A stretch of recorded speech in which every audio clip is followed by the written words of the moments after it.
Welcome to the second episode of The Rundown. We've got a jam-packed show, and we'll be discussing the NBA draft, the U.S. women's soccer team, and the resurgence of the LV Aces, along with so much more. I'm your host, Jason Toktagian. Now, guys, the Vegas Golden Knights, they released their home opener, which is going to happen October 2nd. Guess who they're playing? They're playing the San Jose Sharks.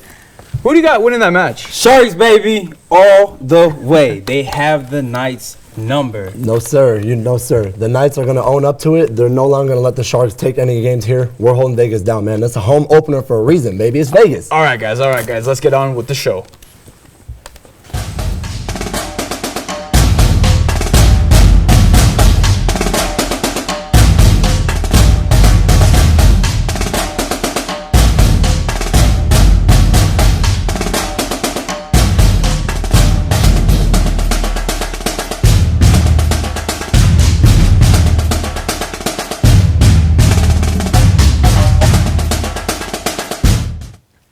Welcome to The Rundown, Vegas' new sports debate show created by UNLV journalism students in partner with The Rebel Report. Our debate topics range from local headlines to international headlines. I'm Jason Toktagian. Alongside me are panelists Tony Mahana and Deontay Hagler. How's it going, guys? And introduce yourselves. Doing good. I'm Tony Mahana. Nice to meet you guys, everybody. Getting ready to make this nice and exciting show. All right, let's get this thing started with our first segment. And that is What's Buzzin', where we break down some of the biggest attention-getting stories across social media. So, guys, what's buzzin'? The U.S. women's soccer team is buzzing because their first match in this year's Women's World Cup, hosted in France, saw the annihilation of Thailand 13-0, which is a record victory. And after every goal, the U.S. women's soccer team, they celebrated one after another. We're going to be here all day. So should this U.S. women's soccer team have celebrated after each of these goals scored? Of course. Why not? This is their hat on most of the roster. This is some of the girls' first time in this type of environment. Celebrate it. This is your first goal. Go for it. Don't stop there. These moments don't last forever. They could have lost this game and then not have been there, you know? Well, see, the question here, though, is sportsmanship for a team. If you're already up 10-0, you already know you're going to win the game, so why celebrate? Just go on with the match. What do you have to say for that? I agree with Deontay, but the thing is, it's soccer, man. It's the World Cup. There's no sport that allows celebrations like soccer does. You know, it's known they celebrate together as a team or individually, however they choose. I get people say it's, a little bit unsportsmanlike, but like Deontay said, this could be very well, that could have been every girl who scored their first goal in the World Cup. Alex Morgan had 5 goals by herself. How are you not going to get excited when you score 5 goals in a World Cup game? Along with breaking all these records, of course. Exactly. Yes. So Jill Ellis is just building confidence in these girls. This is going to be a long journey ahead of them. So you got to have the team prepared. You can't just have, go in there and just be like, okay, this is it. We scored enough points. Let's just finish it here. No, you got to keep it going. You got to keep them ready. Keep them ready for the next matchup, so that way when they're being called on, they can go in there and just go full attack. Yeah. There's a reason why they're the hottest team going into the elimination stage right now, and that's because they're on fire. They're hitting on all cylinders and everything's clicking. All right, guys, now let's see what else is buzzing, because you know who else is buzzing? LeBron James, Chris Paul, and Russell Westbrook are buzzing, but not for the reason you guys would think. It's because they were spotted right here in Vegas enjoying some Vegas Aces basketball games when the Aces beat the New York Liberty 100-65 on June 14th. So what do you guys think about NBA stars coming out and supporting their fellow WNBA counterparts? They're just showing people that there's still basketball going on. The love of the game, it's for both sides, men and women. If you love the game of basketball, you will watch how women play basketball. And this is an amazing sport. It is. Yeah, it doesn't matter what gender plays the game. Exactly. It's a beautiful game regardless. The beautiful part about it too is when there are people out there who may not watch the WNBA as much as the NBA, but when they see players, athletes like LeBron, like Chris Paul, like Westbrook, these top tier superstar athletes go into the games, then they feel like, you know what? I'm going to go, the girls are playing just as good too. Obviously, if the guys are going, let's go watch how the girls are doing too. And then that's how you start getting people to support the team more and more, is just by someone seeing their favorite athlete. I feel like if people know that somebody's going to be there, such as LeBron James, Chris Paul, Russell Westbrook, they want to go for them. They don't necessarily want to go for the game. They want to go to meet them, to actually greet them or be like, oh, I just seen LeBron James. It's as easy as that. But for them to show up at the Aces game, at that, like, that's huge. They have a lot of support, and the WNBA needs the NBA support. They do, because they don't have a lot of fans. You know, their fans are small. They're not a big market like the NBA is, but they're going to be up and coming. Yeah, so it's little things like this that are going to bring more fans in, and of course they're going to be coming in to see all these stars, but maybe they're going to also realize that, oh my goodness, I've been missing out on women's basketball for all these years. So guys, now it's time to talk about what's heating up locally, where we discuss some of the most recent headlines that pertain to Vegas, and we're sticking with the Vegas Aces because at the time of the recording, the Aces are tied for second in the Western Conference and are tied for 5th place in the entire WNBA with a 4-4 record. Okay. Right now, who has been the Aces' standout player, and what do they need to do to adjust and make that leap as a top 3, potentially even a top 2 team in the WNBA? So their top player, it's going to be tough, but I have 3. You have 3. I have 3. I like that actually. So I have Asia Wilson, Kayla McBride, and Liz Cambridge. Okay. And here's why. Asia is almost averaging a double-double. 10 rebounds, almost 10 rebounds, and 15 to 20 points in that range. Liz, the same way. Kayla McBride, points and assists. So these are 3 women who are standing out. They're coming there night and day, performing the exact same way.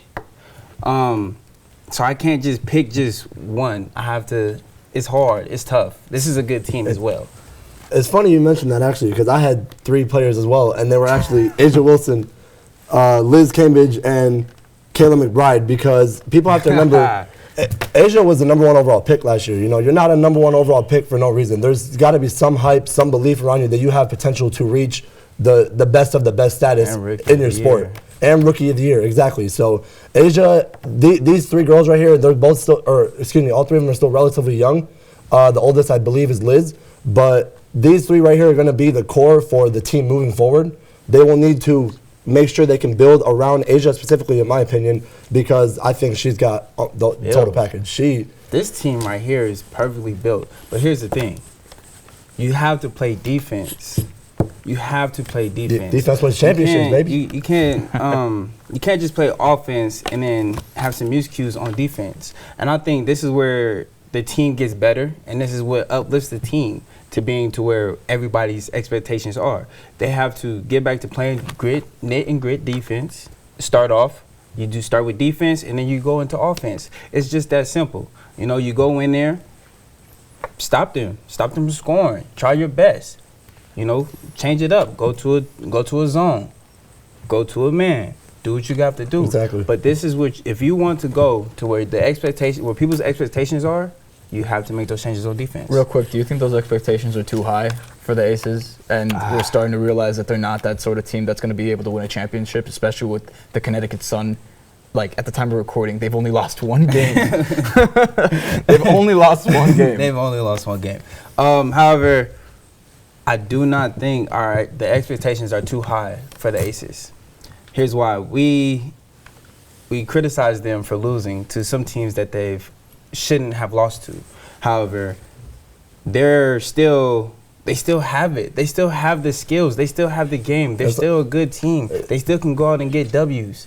But the expectations are not high. You have to give them a chance. They just got their team back around like the full roster around game 3, the 3rd game of the season. So give them a chance. Let them mesh. And then we're going. It's only 8 games in the season. All right, guys. So let's just continue on because we got a lot to cover. So in other local news, the soon-to-be Raiders and the Vegas Golden Knights hosted a charity softball tournament on June 15th, which saw $136,000 raised from the game under the Battle for Vegas banner. And the money is going to the Tyler Robinson Foundation, which is a nonprofit established by local band Imagine Dragons to help the families of kids suffering from cancer. Now, I want to hear you guys' reaction to the money raised from this event and how great it is that the Raiders and the Golden Knights continue to give back to the community. I think, this was a wonderful thing just for the community of Las Vegas, in general. ever since we got the Knights, you feel this kind of feeling of togetherness. Everyone just came together all together, especially after, what happened when they came. But Vegas strong. anyway, Vegas strong, man, all day. But anyways, so it's amazing, in my opinion, more so for the Raiders, and it's helpful to them because ever since the move got announced, they're coming to Vegas. There's been a lot of back and forth. I don't know how I feel, man. I don't care. They're not my team. This and that. Everyone's got their opinion on it. So, but to see something like this, to see current players on the team come out here, they're playing a softball game, raising money for the city, then it's just all a great thing, and it makes people feel better, and it'll maybe give people the impression that they're looking for, and I'll support the Raiders a little bit, and that's all we need, because let me tell you, they're going to be bringing some money to the city for sure. And we already know that Raiders fans and football fans in general, they're pretty diehard. Yes. So it's a big deal. It's a big deal as well to get these people together. I'm gonna have to agree with you, man. Honestly, before we even got a professional sports teams, we didn't see nothing like that before. We didn't see charity events going around Vegas like that. Exactly. And for the Raiders and the Knights to do this together and to bring in as much money as they did, which is $136,000, that is amazing. That is amazing. That shows how much these athletes care, how much they want to put out there, especially in Vegas. Vegas is not a city known for things like this. Yeah, it's not. So for it to actually become known in Vegas, this is really huge.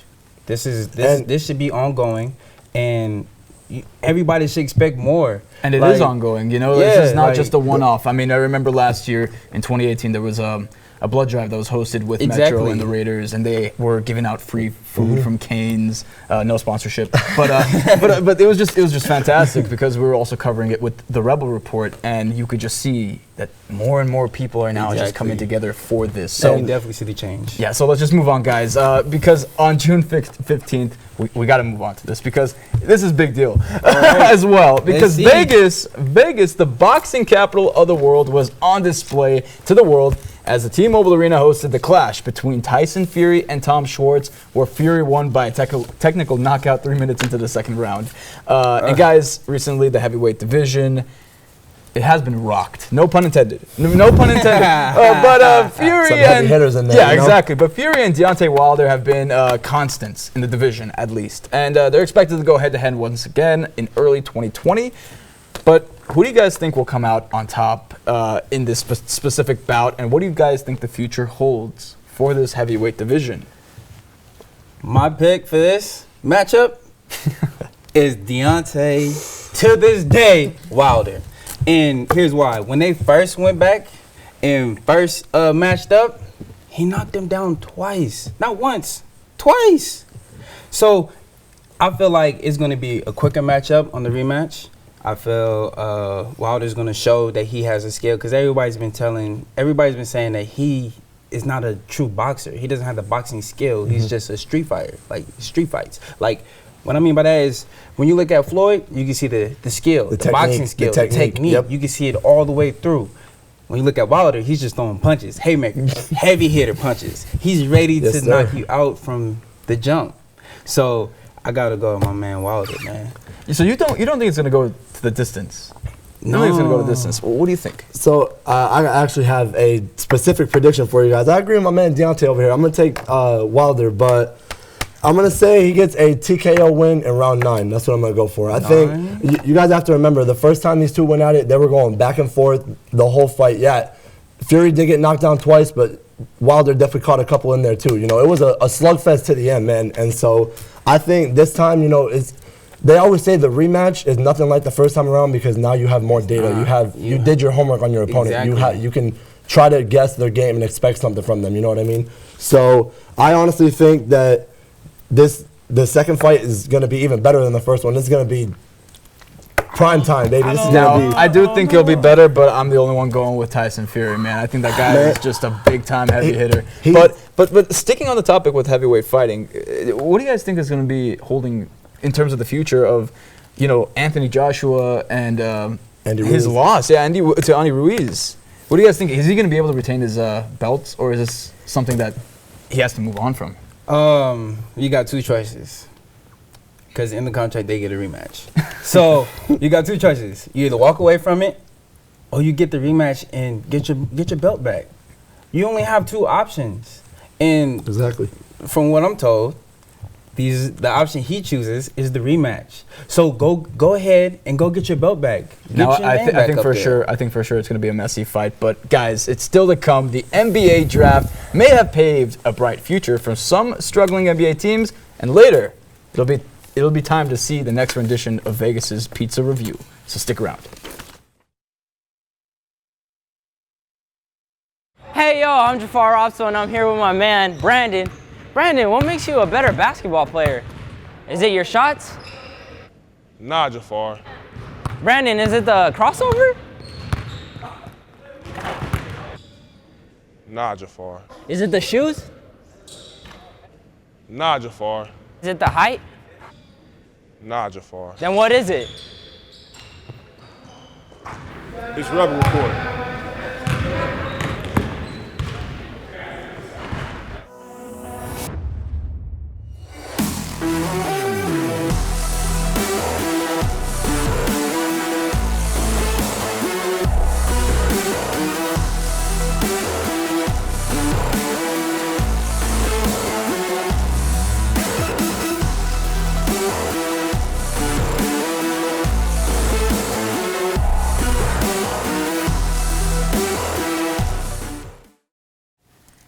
Welcome back to the rundown. So June 20th saw the 2019 NBA draft commence, where the number 1 overall pick, to no one's surprise, was Zion Williamson. And I want to hear you guys' reactions to this year's draft, because some struggling teams may have been handed a major boost.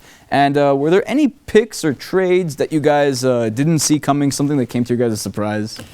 Well, first of all, the NBA draft was too predictable for me. So I have to go with that one first, because they just took the best available player that was already in the position. They just took him. They just took whoever. So, but here's what I will say. I didn't like Kevin Porter getting drafted 30th pick in the first round. I didn't like Bobo getting drafted second round, 44th pick. He was predicted to be top 5 before the season started. So I kind of feel like they were just picking based off of positions and based off who was available at that position. You know, is that not kind of what they're supposed to do, though? Yes, each team has. That's a good point. I mean, each team has their specific needs, but I mean, at the end of the day, if there's a certain talent, a certain kid with the potential that has the potential to reach the top, sometimes you just can't pass up on him.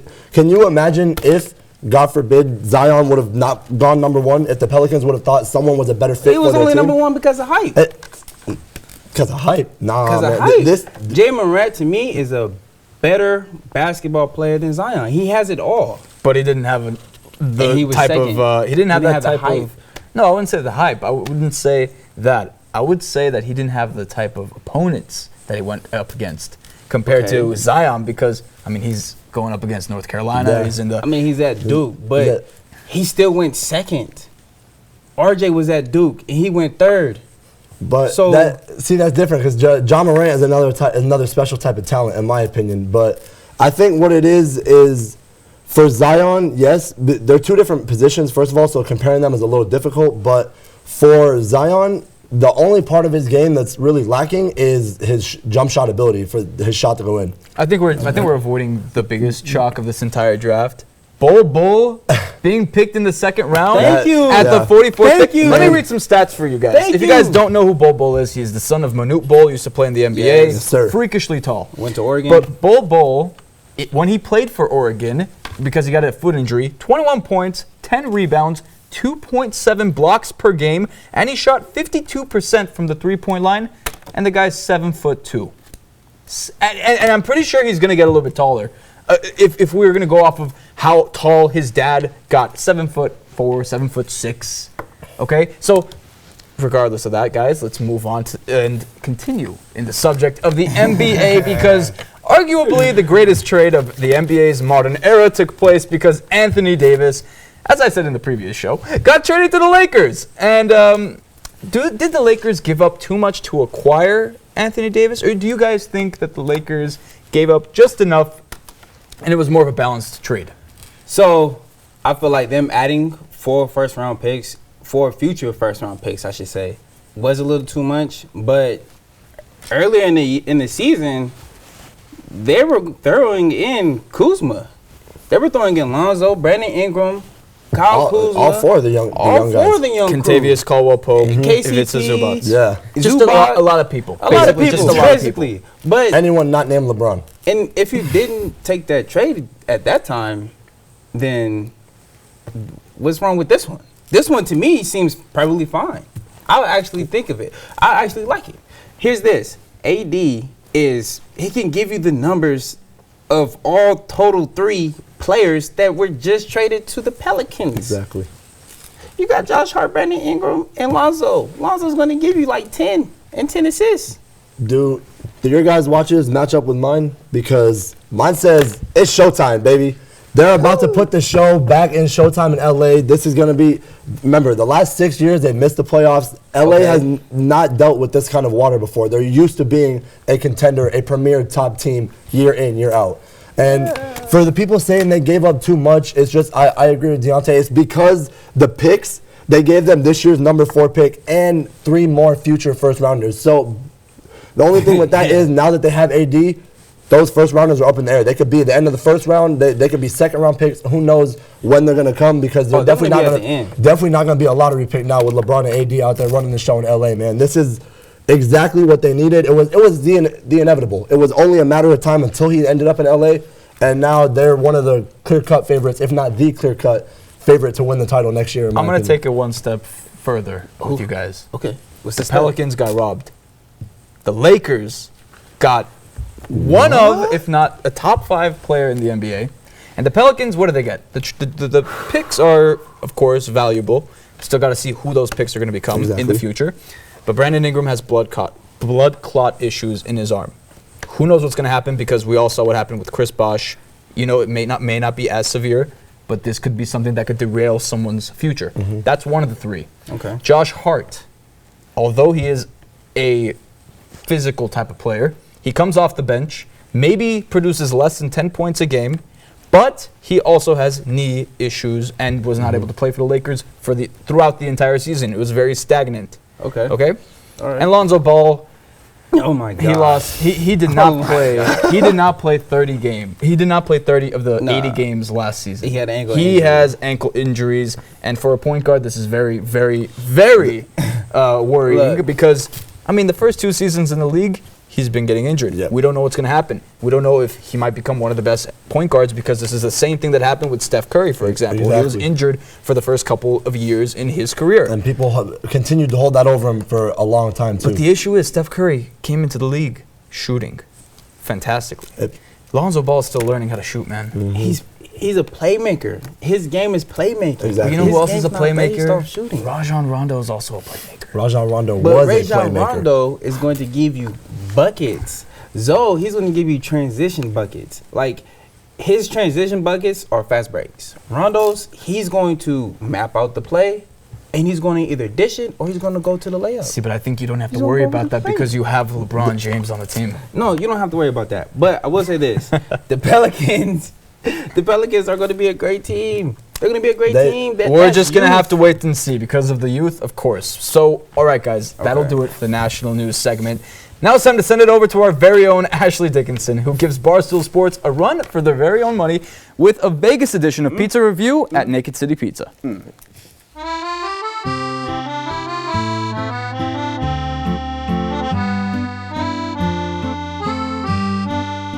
So we know what the rule is, one bite, one bite. We're at Naked City Pizza today.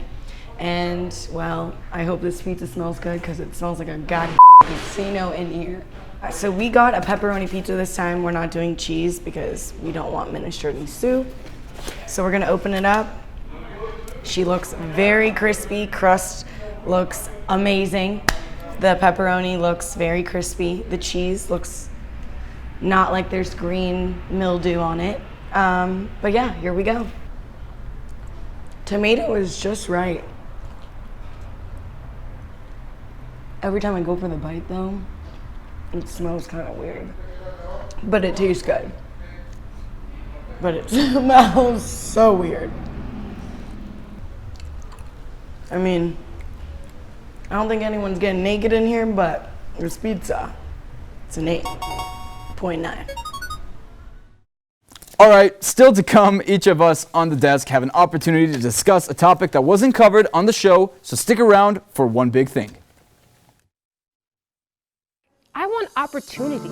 I want to be able to walk out of here when I have my bachelor's. I really wish there was a place for me here on campus where I could be part of a group that covers sports. I want to be able to go to the games. Like, I want this for my passion of sports. Yeah, so I've literally been looking everywhere and I seriously can't find anything at all. Yeah, like I literally can't find anything that covers sports on campus. I never thought it would be this hard. This is my major. Wait, I think I found something. What is that? I'm watching Rebel Report. Rebel Report? What's the Rebel Report? Watch the Rebel Report to get all your local sports news.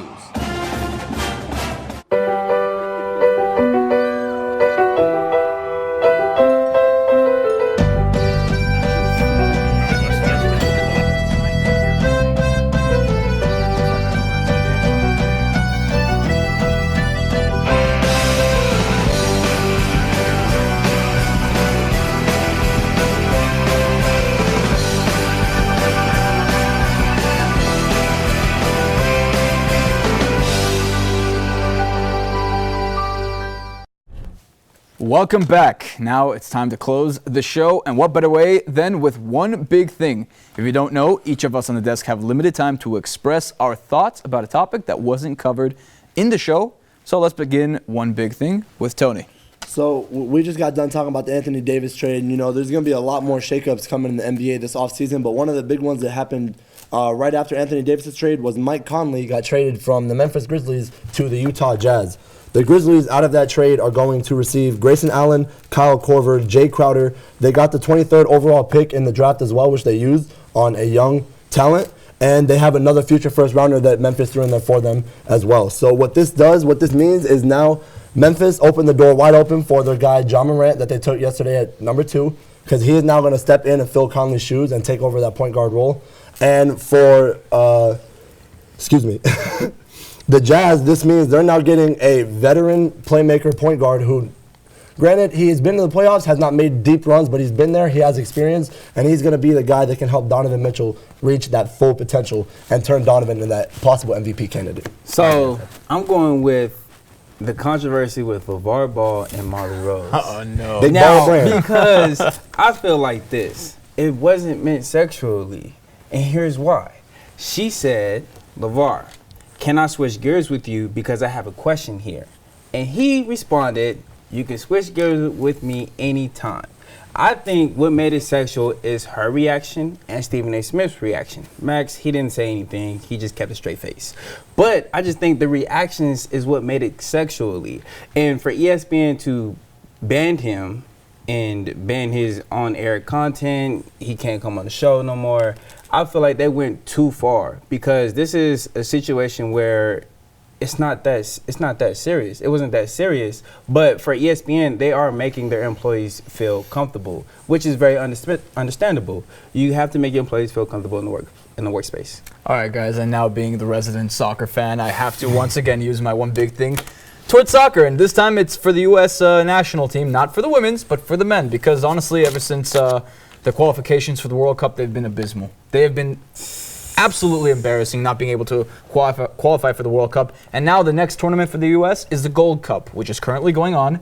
And before the Gold Cup started, they were shaky, losing 1-0 to Jamaica, losing 3-0 to Venezuela.